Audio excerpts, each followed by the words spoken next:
बड़ी खबर आ रही है इस वक्त। रूसी सेना कीव पर फाइनल अटैक की तैयारी में है और आज का पूरा दिन रात भीषण युद्ध होने वाला है। सैटेलाइट तस्वीरों से पता चला है कि रूस के हजारों सैनिक इस वक्त कीव से महज 25 किलोमीटर की दूरी पर है, जो तस्वीर में आप देख रहे हैं।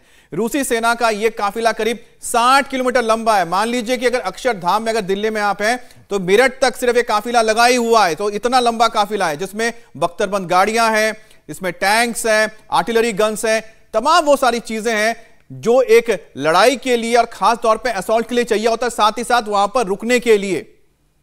जो तस्वीर आप देख रहे हैं और आप देखिए, गिनते जाइए, आपको यहां पर सैकड़ों गाड़ियां नजर आ रही होंगी जो एक लाइन से खड़ी, और काफिला आप सोचिए कि 60 किलोमीटर लंबा ये काफिला रुका हुआ है, जिसमें आप देखिए कि डबल लेन भी, ऐसा नहीं कि एक सिंगल लाइन में गाड़ियां हैं। और इतनी बड़ी तादाद में जब फोर्स पहुंच रही है, उसका मतलब क्या है सर? देखिए, जिस तरीके से ये काफिला आपको दिखाई दे रहा है, गाड़ियां एक दूसरे से सटी हुई हैं, ये रूसी सेना का कॉन्फिडेंस दिखाता है कि यूक्रेनियन एयरफोर्स तबाह हो चुकी है। अगर यूक्रेनियन एयरफोर्स एक्टिव होती तो ये गाड़ियां ऐसे एक दूसरे से सट के न खड़ी होती। अभी तक यूक्रेनियन एयरफोर्स ने इसमें तबाही मचा देनी थी। तो कुल मिलाकर यह कि कीव के आसपास जिस तरह से उन्होंने एयर बेसेस तबाह कर दिया, एयर डिफेंस और यूक्रेनियन एयरफोर्स को क्रिपल कर दिया है, तभी इतनी बेफिक्री से वो खड़े। अदरवाइज इस तरीके से, इसको महज बेवकूफ़ी कहते हैं मिलिट्री पार्लेंस में, होने का बिल्कुल इस तरीके से खड़ा होना बहुत अच्छी ये मिलिट्री मूवमेंट नहीं कहलाएगी वॉर के अंदर। हो सकता है पार्किंग एरिया टाइप इसे वहां पे कहीं भी हो, मिलिट्री मूवमेंट में ये सबसे स्टूपिड मूवमेंट है। जब कॉन्सेंट्रेशन। एक और बड़ी खबर आ रही है हुसैन, पुतिन के खिलाफ स्विट्जरलैंड का बड़ा एक्शन हुआ है।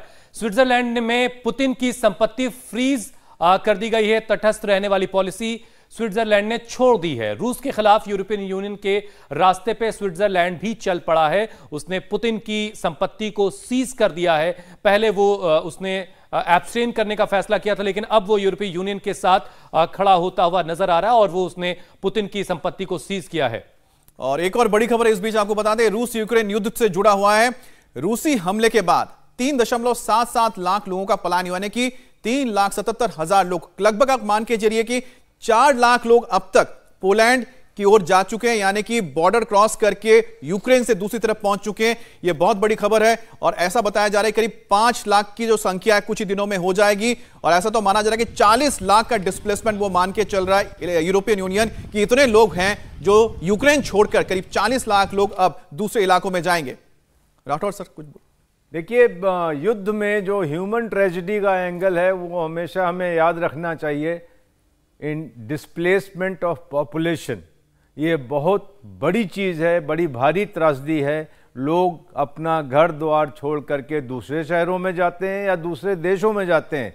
और पिछले 20-25 सालों में हमने ये ईरान में देखा, सीरिया में देखा, अफ़गानिस्तान में देखा और दुनिया के अन्यत्र देशों में देखा, बर्मा में देखा।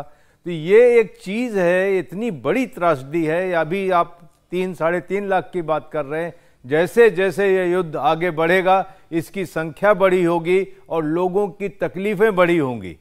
बिल्कुल। एक बात इसमें और जरा आप समझाइए कि जब इतने बड़े पैमाने पर लोग यहां से वहां पलायन कर रहे हैं, इतने बड़े पैमाने पर लोग जा रहे हैं, तो चूंकि हमारे लोग बहुत सारे फंसे हुए हैं, अगर यूक्रेन के लोगों को शरण दी जा सकती है तो हमारे लोगों को, जो हमारे 20,000 छात्र वहां थे, उनमें से काफी लोगों को हम ले आए हैं और बहुत सारे लोगों को लाने की तैयारी चल रही है, क्या उन्हें पैसेज भी नहीं दिया जा सकता? इसमें क्या परेशानी होती है टेक्निकली? ये कोई पैसेज की बात नहीं है। सारे जितने इंटरनल डिस्प्लेसमेंट्स होते हैं वो अपने रिस्क पे होते हैं, कोई उनको सेफ पैसेज नहीं मिलता है। इस बहुत ही रिस्की काम है। अब वहाँ पर यूक्रेन में फंसे भारतीय छात्रों को पोलैंड, हंगरी पहुँचने के लिए पैसेज कौन देगा? रूस की सेना देगी या यूक्रेन की सेना देगी? दोनों के बीच में युद्ध चल रहा है। बिल्कुल। अगर कल को कोलेट्रल डैमेज होता है, भगवान ना करे, बिल्कुल, तो वो रशियन सेना के ऊपर डालेंगे और यूक्रेनियन जो है वो रशियन यूक्रेनियन पे डालेंगे। तो कुल मिलाकर मतलब अपनी वॉर जोन में मूवमेंट जो है वो रिस्की है और अपने रिस्क बचाने के लिए आना पड़ता है। इंडिया टीवी हर वक्त हर जगह डाउनलोड करने के लिए सर्च करें India TV news Google play store या ऐप स्टोर पर।